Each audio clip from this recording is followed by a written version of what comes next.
Why do you run from me every time? You never, ever win.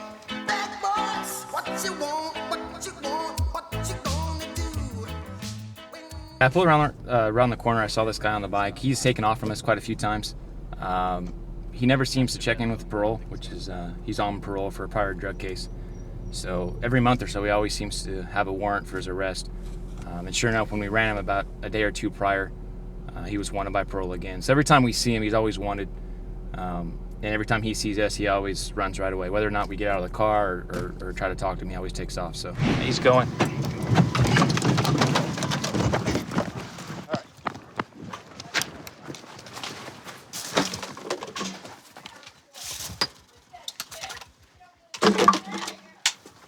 Cover the front.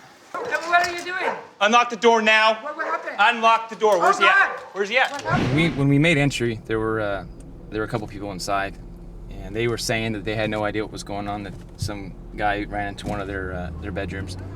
At that time, the light was pretty minimal, so I couldn't really see a lot. So I just kind of had to make the decision to apprehend him right away. As more time goes on, there's a lot more concern with somebody getting a weapon or the ability to get a weapon or something to defend themselves. So in a situation like that, time's of the essence. So that's what's going through my head. It's just doing what I could to get this guy in custody as quick as I can. So luckily, when I went in to one of those rooms, I saw him right away. I couldn't see his hands, but I was able to get on top of him pretty quick and control his movement, so that worked out well. He has a couple priors for narcotics and for guns.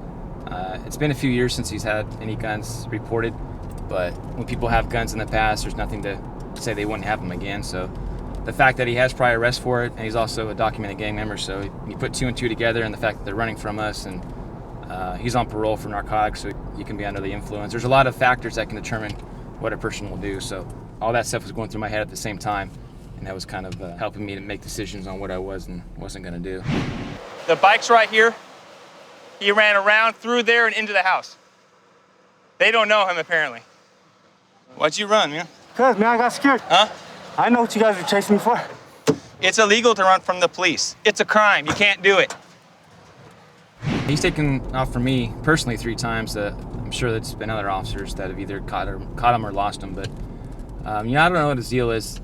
These guys spend a lot of their lives in prison, and obviously it's not a fun place to be. So he said in the past he just doesn't want to go back. So you would think that'd be enough for him to actually check in and do what he's supposed to do in order to prevent going back to prison. But you know, these guys think they're not going to get caught again, and when they do, they don't get it. So, you know, they think that if they run, they can get away. If they get away, they're not going to go back. But what they don't realize is that, you know, with a team like ours, there's a lot of us in one area. So even if he were to get away for a brief time period, you know, we set perimeters, we have canines. There's lots of tools that we have to catch these guys, and he doesn't get it. So.